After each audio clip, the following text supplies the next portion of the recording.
Darwin. Un classeur Excel contient plusieurs feuilles, ainsi vous allez pouvoir diviser très simplement les différentes données dont vous avez besoin.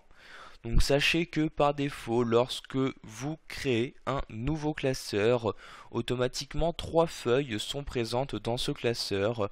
Afin de naviguer entre elles, vous pouvez vous rendre la feuille que vous souhaitez pour accéder à son contenu. Donc vous voyez, vous naviguez très simplement entre ces différentes feuilles. Si vous avez besoin par exemple d'une quatrième feuille, vous n'avez qu'à cliquer ici sur cet onglet-ci. Automatiquement une nouvelle feuille est créée et vous allez donc pouvoir ici insérer les informations que vous souhaitez à l'intérieur. Vous pouvez, si vous le souhaitez, renommer une feuille. Par exemple ici, feuille 1, je souhaite la renommer. Je n'ai qu'à double-cliquer dessus et insérer à l'aide de mon clavier le nom que je souhaite. Par exemple ici, client. J'appuie ensuite sur la touche Entrée de mon clavier afin de valider ce changement. Vous pouvez également, de manière à mieux distinguer une feuille, lui attribuer une couleur. Pour ce droit sur la feuille que vous souhaitez, et vous allez alors ici choisir couleur d'onglet, et dans le sous-menu qui apparaît, donc vous choisissez quelle couleur vous souhaitez utiliser. Donc ici pour ma feuille client, par exemple, je vais prendre ici cette couleur, je clique donc dessus.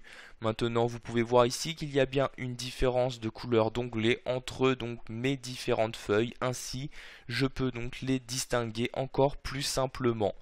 Pour revenir à la couleur standard, je refais un clic droit, je clique sur couleur d'onglet et je clique ici tout simplement sur aucune couleur comme ceci.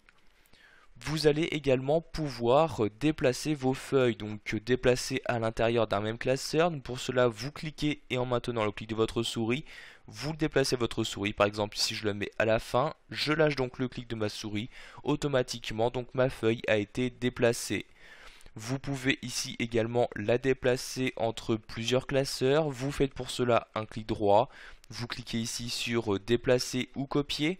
Et vous allez choisir ici le classeur que vous souhaitez en cliquant sur la flèche. Donc vous verrez apparaître dans ce menu les différents classeurs Excel actuellement ouverts sur votre ordinateur. Donc comme vous pouvez le voir, je n'ai qu'un pour le moment. Je peux, si je souhaite, en créer directement un nouveau.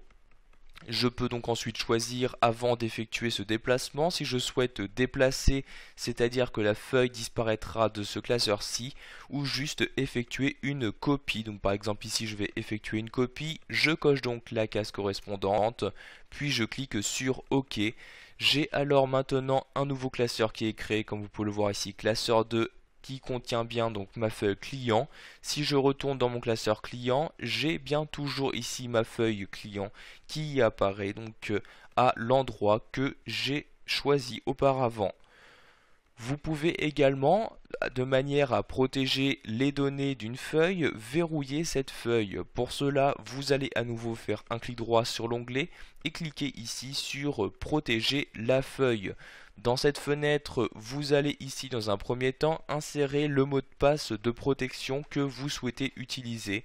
Donc ici, j'insère mon mot de passe.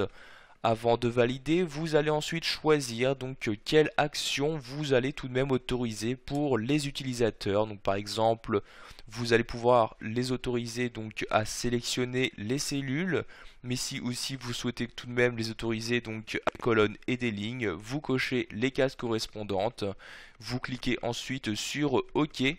Donc une fenêtre de confirmation de mot de passe va apparaître, vous réinsérez donc le mot de passe que vous avez choisi et vous cliquez sur OK. Alors la protection a été activée, donc je peux par exemple ici toujours sélectionner mes cellules, mais si je souhaite par exemple changer cette donnée, dès que j'appuie sur une touche de mon clavier, j'ai alors un message d'alerte qui apparaît me disant donc que la feuille est protégée et je ne peux donc modifier aucune donnée. Donc, afin d'ôter cette protection, je clique donc ici sur OK pour fermer cette boîte de dialogue. Je refais un clic droit sur mon onglet de feuille et je vais cliquer ici sur ôter la protection. Bien évidemment, je vais devoir insérer mon mot de passe donc que je saisis dans ce champ. Je clique ensuite sur OK pour supprimer la protection. Maintenant, je peux donc insérer, voyez ici, toutes les informations que je souhaite, la feuille n'étant plus protégée. Pour finir, nous allons voir comment supprimer une feuille de votre classeur, par exemple la feuille numéro 4, je souhaite la supprimer, je fais tout simplement un clic droit dessus, je clique sur supprimer, automatiquement celle-ci disparaît de mon classeur, comme vous pouvez le voir, elle n'y est maintenant plus présente. Voilà, vous avez maintenant la possibilité de gérer les différentes feuilles présentes dans vos classeurs Excel.